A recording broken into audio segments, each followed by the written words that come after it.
We are going to be talking about marriage, two people committed to bringing out the best in one another. But what does that even look like? Godly sex does not involve porn.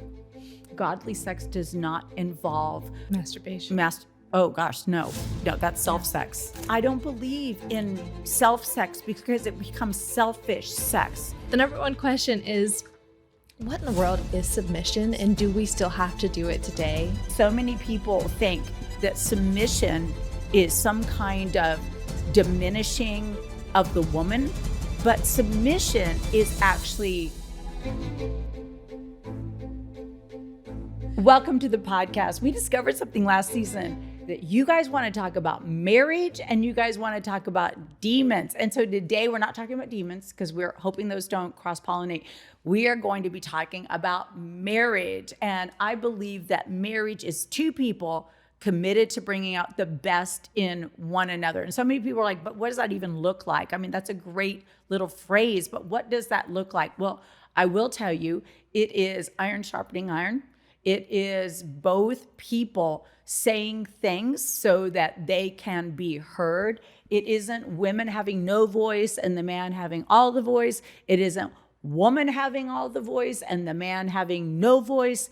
It is both the man and the woman speaking to one another with respect and in the hope of actually building the other person up. Because when you're married, you are a power union. And if you're a power union, you're going to only be as strong as the weakest link. I remember there used to be a show called The Weakest Link, and then they would eliminate the weakest link. Well, in a marriage, you have somebody who is a catalyst that helps you grow from a weak link to a strong link. And so we're going to be talking about linking some things up today. Yes. How to work on your link. Working on the links. Yep. Okay. Yes. I feel I have a great privilege here because I'm just asking the questions that we all want to know, whether we're single, we're engaged, or we're married, but we're really going to hone in on what do you do in the marriage realm? And you're not going to be surprised by this. The number one question that comes in, which please submit your questions here because we love hearing from you and they get brought into our episodes.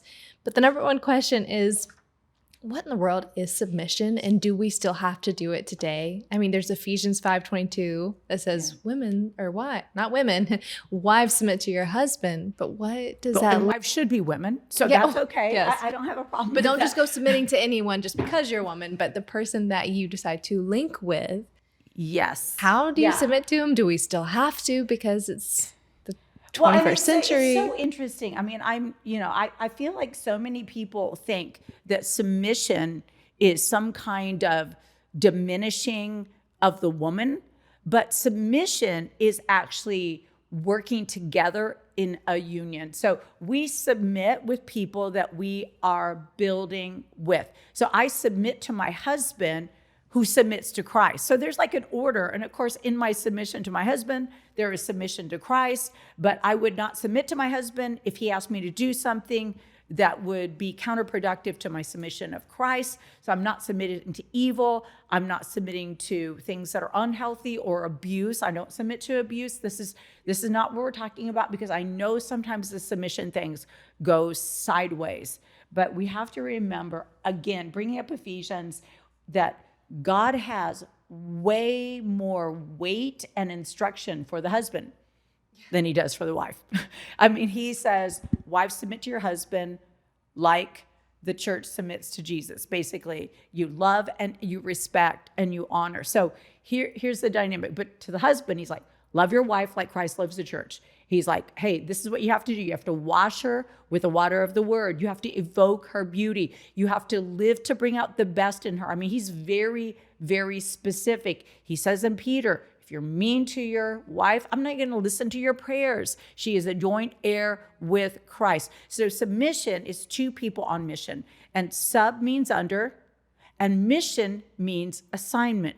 You submit to people that you are on assignment with. And you think, well, what's an assignment in a marriage? Well, an assignment in a marriage is two people growing in love and grace. John and I, it's hilarious. I mean, we're both super intense, and recently we had a little bit of a disagreement on something, and John's like, fine, then I just won't do this, and fine, I won't do that. And then we had to say, wait a minute. Is that really what we want? Is that honoring God, that either of us would opt out of honoring God in our marriage and honoring God in our relationship? And we are like, no, that's not. So we made a commitment that we're going to grow in love, and we're going to grow in godliness, and we're going to grow in grace with one another, which means submission. And this happened, Christian, I don't know if I'm bringing up something I shouldn't bring up, but I've had some women say to me, listen, my husband's asking me to do things I'm not comfortable with. My husband's asking me to watch porn with him, or my husband's asking me to do things sexually that I'm not comfortable with. That is not submission. Submission does not violate one for the benefit of the other. Submission means that you guys are on goal, mission, and assignment together. And if one person is uncomfortable with something, the other person should be like, I understand you're not comfortable. I want to honor you. So I'm going to honor the fact that that's uncomfortable for you. And sorry, pornography should never be something that you partake in your marriage. People are like, well, but I'm learning. No, you're not learning. You're watching other people have sex, and that is wrong. It is not okay. And then you end up having images in your mind that you should never have in your mind. So that's a hard no.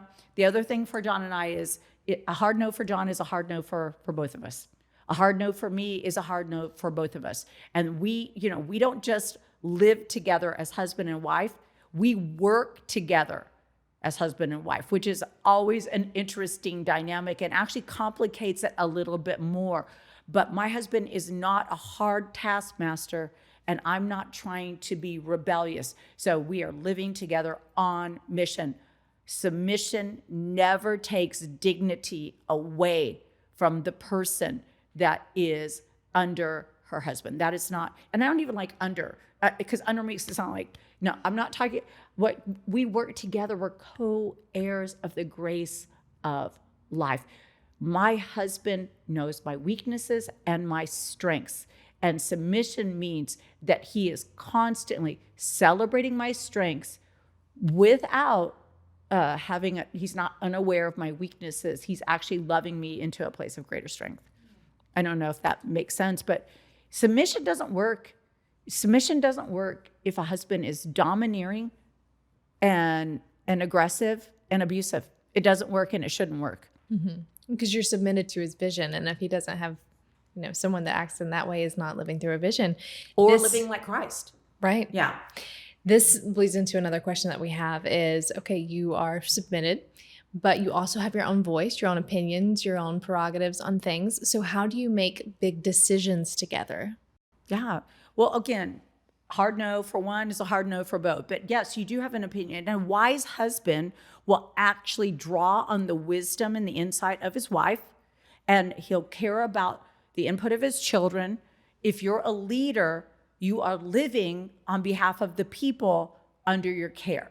John and I believe that authority is for protection, provision, and direction. And so submission means I'm living to provide an atmosphere that has order. There's going to be order. The kids aren't sure. The kids aren't saying, I'm going to ask mom one thing, and if she says no, I'm going to go to dad, because the kids know that mom and dad look at things the same. And then, hopefully you don't play into that, because kids will play. You can say things like, well, what'd your dad say? Or you can say, hey, I'm going to have to talk to your dad about that. We'll get together, have a decision for you.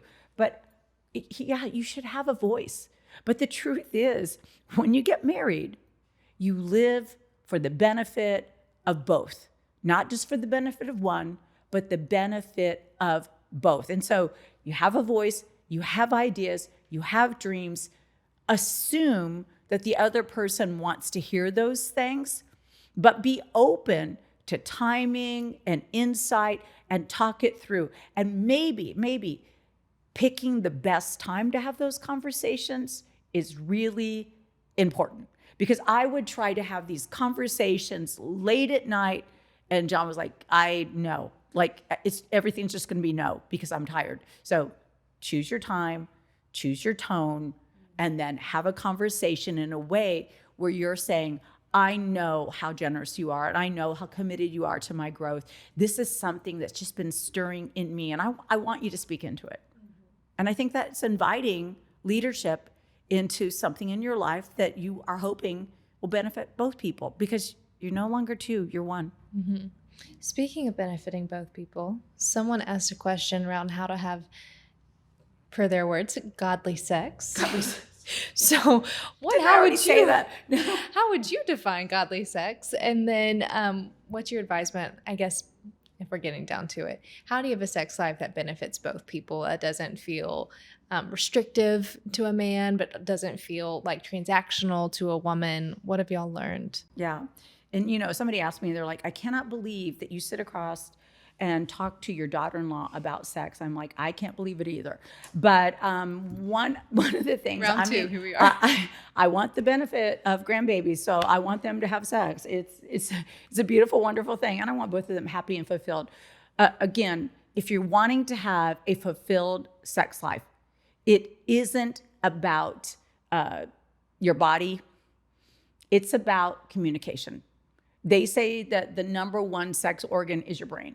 It's not your body, it's your brain. It's how you look at your partner, it's how you're approaching it, it's how you're thinking about, because if you are self-conscious, there's been so many times where I thought, I don't want to have sex because I feel so fat or bloated or disgusting or whatever. That's me. So if you want to have a fulfilling sex life, your focus needs to be the other person. And being other person wise and being focused on giving rather than getting is always going to end up in the long run better for both of you. And again, if sex can't be a duty, so you've got to watch it. Like, I remember, like some conversations would come up and John would be like, this needs to happen. And I'd be like, see, that's not a good start. That's not, like, I'll tell you what I like. If you want something to happen, you help me in the kitchen. If you want something to happen, you help with the kids' homework. If you want something to happen, make space. Yeah, you kiss the back of my neck. You make sure that something's taken care of. You put the kids to bed tonight. So, and I don't have any of these problems anymore. I don't have to eat.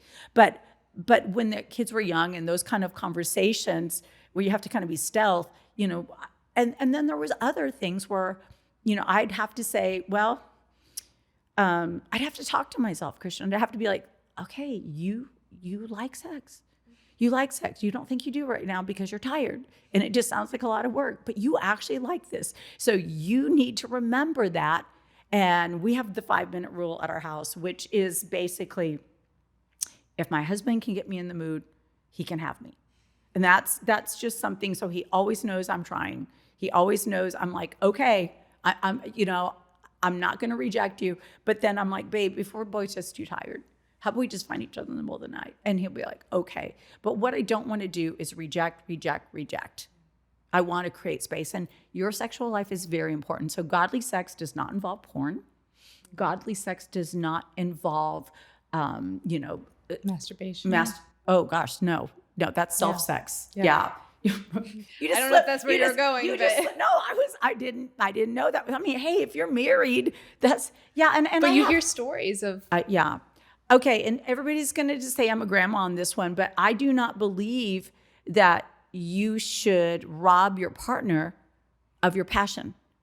And I feel like I've heard some people say, different things about it's okay if you're separated from your spouse to be involved in self-sex or masturbation. I'm like, no, it isn't. You shouldn't either be away that long or your partner deserves all of your passion when you get home. And I don't believe in self-sex because it becomes selfish sex. You're the focus. There's no other person that is the focus. So godly sex involves communication. Listen, don't be angry that your husband can't read your mind. Tell him when it's not a sensitive moment, I really like it when you kiss my neck. Or I really like it this, but I don't like that. I mean, you have every right to tell him and talk to him. And guess what? He has every right to talk to you. So it goes both ways. Speaking to the person that said, I can't believe y'all talked about that, daughter-in-law and mother-in-law. I love hearing about this because I know how much it aids y'all's other connection. And Arden and I get to watch like y'all be fun and y'all be flirty. And so I feel like there's a sense of this that's not just in the bedroom, but it exceeds into other parts of our life. So thank you for talking about it. Absolutely. Another question we have is on a very different scale for marriage, but it's how do you reconcile after mistrust has taken place, whether there's been infidelity, whether there's just been a lot of conflict and bitterness there. How do you get back to where you want to be in your marriage? Yeah, I mean, I think there's a saying, it says, trust is built drop by drop, and when it's broken, it's lost in buckets. And so sometimes it takes some time. And trust, though, is worth investing your time in. And it's not punitive to want to rebuild a relationship. And when some ground is lost, being able to say, what can we do? What can we do to rebuild? And what are some of the things that we learned? Where did we go wrong in this conversation? Where did, if there's an affair, a woman has a right to divorce, or she has the right to stay with her husband. And she needs to make that choice. But if she decides that she's going to stay with him, she does need to give him a new beginning. Because if you're like, I'm going to stay with you, but I'm going to hold this over your head for the rest of our marriage, it's not a marriage. No, it's not a marriage. And it would be better if you just had a clean break. So, and God has mercy, and he understands there's some betrayals that are just too painful.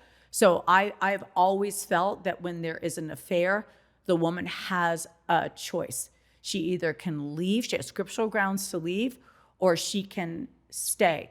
But either way, it's going to be difficult. It's because that is a tearing.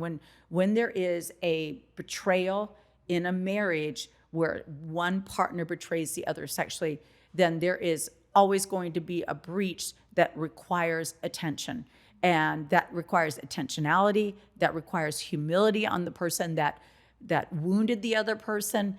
And then, believing the best, but building different. So you don't end up 6 months down the road in the same situation. So, you have to say, how did we get here?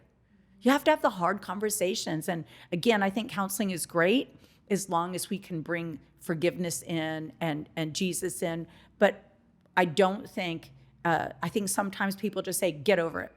Like I was listening to a podcast where they were talking about a wife and a mother coming to the church leaders and saying, my husband is watching child porn. My husband is guilty of sexually molesting children. And they said, you have to forgive him. You have to submit and you have to forgive him. And I would be like, no, I have to take his testicles. I mean, the man is a danger to society.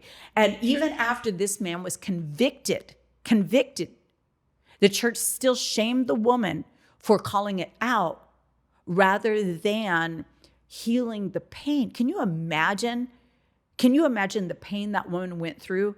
The fear for her own children, the betrayal of feeling like her church family, and they actually publicly shunned her for saying something. So these are things that the church should not do. These are things that Jesus never intended to have happen in the church.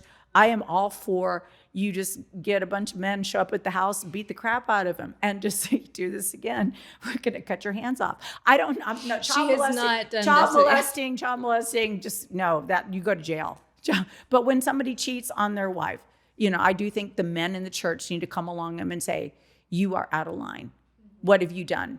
You have dealt treacherously with the wife of your youth who loved you and gave you her best years. How dare you do this to her? And really rescue the wife and the children and tell the husband, you need to sort this out. We'll come alongside you if you're willing to go on the journey, but we will not come alongside you if you're going to continue to live like this. So you're sharing some of these moments that are the, what have we done? How have we gotten here? Yeah. As we wrap up, what are some of your advice on the common mistakes that you see that maybe are those trickling spots where the trust starts to dip out? And then your advice for how to have a thriving marriage being, 40 42. I was going to say that, but then I was like, wait, no, she's not that old. Yeah, I am that old. Yeah. No. Well, first of all, become an expert in your spouse's strengths, not their weaknesses. I think when I first married, when I was dating John, I was like, he's this and it's amazing, and he's this and it's amazing, and he's this and it's amazing. I got married about 3 months and I'm like, wait a minute, I see this and this and this. How come his mom didn't take care of those things? And so I became more of a expert on my husband's failings, weaknesses than his strengths. So when you are building a healthy marriage, it's not that you're not unaware, but you need to have the same mindset that when I go to Jesus, he always believes the best in me. He knows more than anybody my weaknesses, my failures, my sin. He knows all of those things, but he never shames me. He always says, I believe better things. When I confess it, he believes better things. Whereas as a wife, I used to say, you already did this. You're going to keep doing it. You need to bring forth fruit worthy of repentance. When I finally see you've repented, then I'll forgive you. Well, I remember God said to me, Lisa, you need to forgive him so he can change. Instead of punishment until he does change. But that's how I was raised. So you extend forgiveness, you build trust, but you build in a different way. You become an expert in their strengths. You speak to one another like you did when you were dating, like your friends, like your allies, not enemies. And then you enjoy each other. Too many couples, they just don't enjoy each other. They don't. I mean, John and I, I'm very, very challenged in Italian, but I always say to him, passeggiare. And he's like, what? What does that even mean? I said, passeggiare. It's passeggiare time. And he's like, what is that? And I mean, go for a walk. It just means we need to go on a passage. Like we need to go for a walk. And it's an Italian tradition. After a meal, you go for a walk. And, we'll circle. We'll come to your house. We'll go to Addison and Julie's house. We'll kiss all the grandkids. And then we circle back. But just that walk, changing an environment, just going on a walk. You talk about things. You see things. And too many couples need to just walk with each other and just calm down. And then cuddling. Cuddling is so important. I think sometimes women are very resentful because they never feel cuddled, but they feel the demand for sex. And men need cuddling too. So cuddling is very important. We call it cuddle time. We're like, it's cuddle time, And then sometimes you don't have to have the last word. Sometimes you just need to walk over and give them a hug. Hugs are healing in your marriage. They're healing with your kids. They're healing in your marriage. They're healing for you. Sometimes, rather than have the last word or escalate it, you can de-escalate it by just walking over, putting your arms around the person and giving them the hug. So we know that there are seasons throughout life. There's rhythms. 2 seasons that I hear most married couples navigate the most, where they need the most wisdom in, is the little kids stage and the empty nesting stage of the everything's so different on both of those for very different reasons. Do you have words of advice for both of those as you've gone through them? Yeah. First of all, I love that Christian brought up that this is a season. The little kids always home, never time with each other. It's a season. It's not a forever. And make your relationship a priority in front of your children. It's very important that you do that. And again, you can go for a walk around the block and your kids will be safe in your house. You just walk around. They can be in the front yard playing, backyard playing. I love fenced in backyard. But you can go for a walk, or you can just walk up and down the driveway. I don't know. But you need time as a couple. Building your marriage ends up building your family. And too many people are so busy raising their children, loving their children, they are not enjoying their husband. So enjoy your husband. Don't try to change him. Love him, and just have that time with your kids. Get them to bed at a certain time. Don't let them stay up till 10. Get them to bed. Be consistent with the nighttime routine so that you guys can have some time together alone at the end of the day. And then empty nest, John thinks he's in heaven with empty nest. So we are, it's just, you just enjoy different things in that season. And we've taken on some, hobbies. My husband is cooking. He's like acting like he's my sous chef, which is very interesting. And so we enjoy doing things. He never helped me cook when I had the kids. And so we're enjoying things that are different. We talk about things that are different. We watch things so that we can have interaction and conversation around it, since we're not talking about the kids at school or different things like that. We watch, we talk, we interact, we go for walks, and we value certain times with each other that we didn't get when our kids were young.